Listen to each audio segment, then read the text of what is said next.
Start. नमस्ते प्यारे बेटियों, आज अपना जो प्रैक्टिकल है वेजिटेबल के अंदर रेजिंग ऑफ नर्सरी रेजिंग, हमें जो छोटे पौधे तैयार करते हैं, पौध तैयार करते हैं नर्सरी के अंदर, तो almost 3 types of beds are prepared. That is first one is raised bed, second one is flat bed and third one is sunken bed. And 3 types of beds are used according different seasons. Nursery during rainy season we raise beds prepare, then in winter season we sunken beds are prepared, and summer flat sides beds are prepared. When we prepare nursery, so first of all, see that the place of the nursery is some way height place, that is where there is no waterlogging problem, and nearby the our residence area, so we can watch carefully, and it should be fenced area, but and there water source is also nearby the nursery area. Nursery area के अंदर mostly we are raising the seedlings of vegetables. जो सब्जियों की जो पौध हम तैयार करते हैं, तो खास तौर से जो कि जिनके बीज छोटे होते हैं उनके हम पहले पौध तैयार करते हैं। तो पौध को तैयार करने से पहले हमें उसको बीज को उपचारित करना है। जैसे कि बीज का उपचारित करने के लिए हम फंजीसाइड, इंसेक्टिसाइड और राइजोबियम या एजोटोबैक्टर कल्चर से भी करते हैं। तो सबसे पहले इसका सिस्टम है कि फंजीसाइड से करेंगे, फिर इंसेक्टिसाइड से और फिर कल्चर से हम ट्रीट करेंगे। और जो फंजीसाइड लेंगे हम 2 से 2.5 ग्राम कैप्टान, थायरम, कार्बेंडिजिम पर केजी सीड हम लेंगे, उसको ट्रीट करेंगे। और उसके बाद में इंसेक्टिसाइड से करते हैं और लास्ट में कल्चर से, जैसे एजिटोबैक्टर जो कि हम सीड ट्रीट भी कर सकते हैं, सीडलिंग ट्रीट भी कर सकते हैं, एंड सॉइल एप्लीकेशन भी उसकी हम कर सकते हैं। बट हमें अच्छी नर्सरी तैयार करने के लिए हम जो मेथड ऑफ सोइंग है वो है लाइन सोइंग। रेज बेड होनी चाहिए, उसके बाद में लाइन सोइंग होनी चाहिए, क्योंकि ब्रॉडकास्टिंग मेथड में हमें बहुत सारी प्रॉब्लम्स आती हैं, बीडिंग की प्रॉब्लम आएगी और पास में घनी पौध होगी तो डैम्पिंग ऑफ डिजीज आने की ज्यादा चांसेस होते हैं।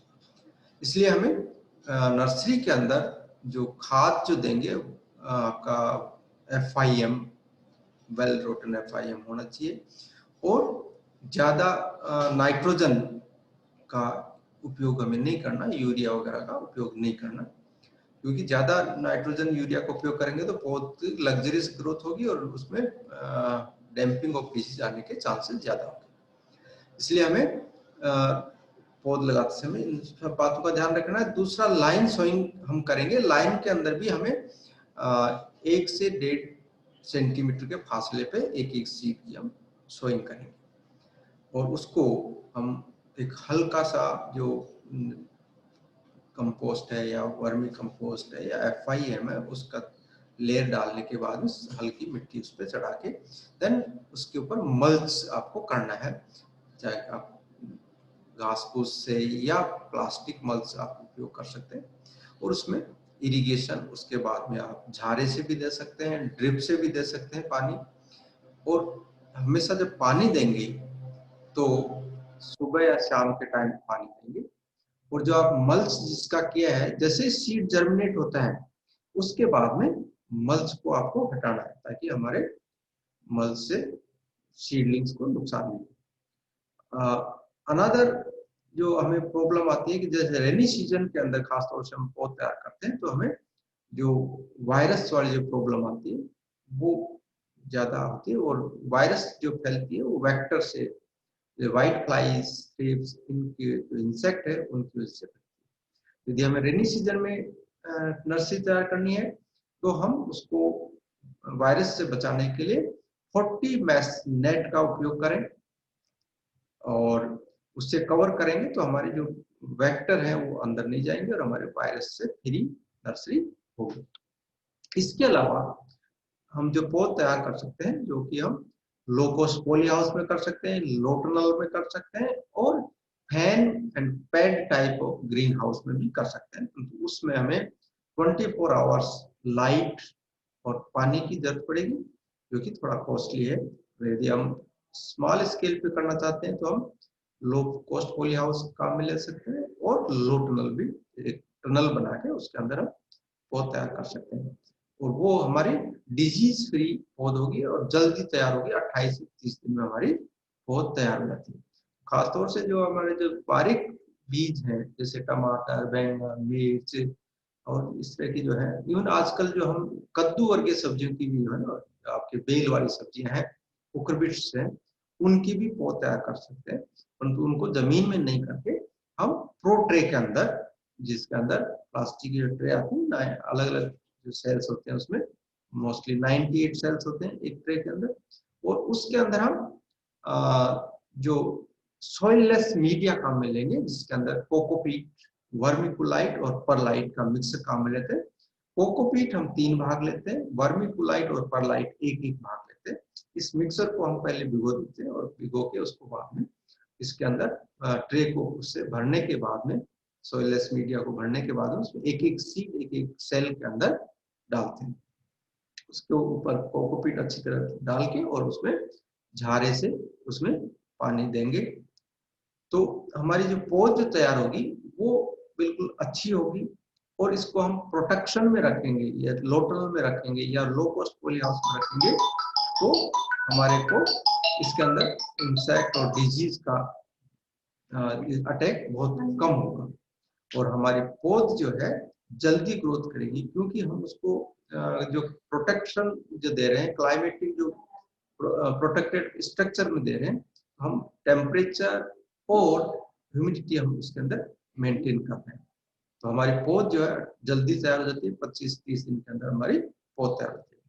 पौध जब तैयार हो जाती है तो हमें विशेष बात ये ध्यान में रखना है कि पौध की लंबाई जो है बहुत ज्यादा ऊंचाई नहीं होनी चाहिए, सही जो ऊंचाई होनी चाहिए वो 10 से 15 सेंटीमीटर की हाइट होनी चाहिए।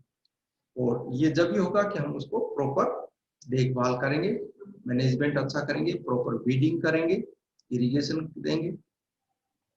इसके साथ में जब कभी कुछ प्रॉब्लम आती है कि जैसे कोई बीमारी आती है, जैसे मैंने बताया डैम्पिंग ऑफ डिजीज सबसे इम्पोर्टेंट डिजीज है नर्सरी के लिए, और ये आती है यदि आपने बीज को उपचारित नहीं किया है तो आएगी, यदि आपने पानी ज्यादा भर दिया तो बीमारी आएगी, यदि बीज आपने नजदीक नजदीक लगा दिया, ज्यादा बीज डाल दिया, बिखेर के बीज डाला है तो ये बीमारी आएगी, यदि आपने नत्रजन वाला जो फर्टिलाइजर है वो यदि ज्यादा डाल दिया है तो ये बीमारी आएगी। तो यदि इस बीमारी को रोकने के लिए हमें इन सब जो कारण बताए इनको अवॉइड करना है, पानी हमें लिमिट से देना है, और फिर भी यदि ये बीमारी आती है तो हम इसके अंदर ड्रेंचिंग करते हैं कार्बनडिज्म की, 2 ग्राम पर लीटर वाटर के अंदर हम पानी मिला के घोल बना के झारे से ड्रेंच कर देंगे, तो हमारी पौध को उससे बचाया जा सकता है।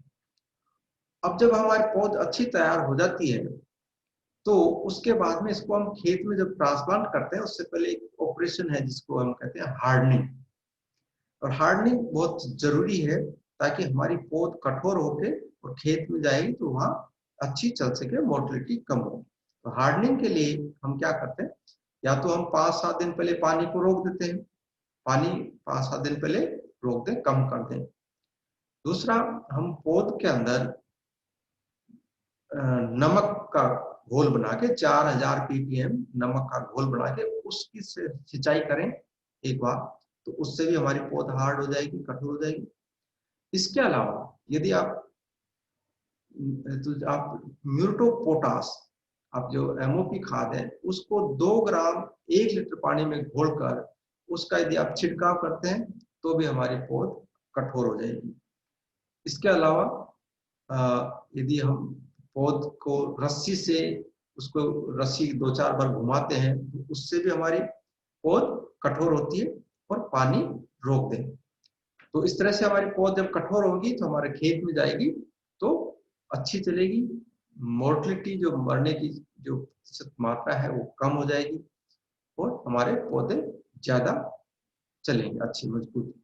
इस तरह से यदि हम अच्छी पौध तैयार करेंगे, नर्सरी तैयार करेंगे, तो हमारे खेत के अंदर अच्छी पैदावार होगी।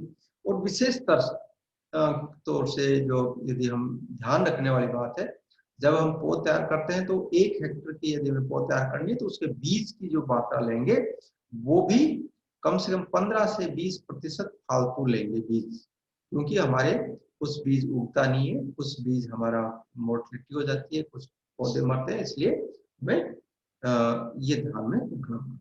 धन्यवाद। और इस तरह से पौध हम तैयार करके रख सकते हैं। किसी तरह की कोई शंका हो तो अपन फिर बात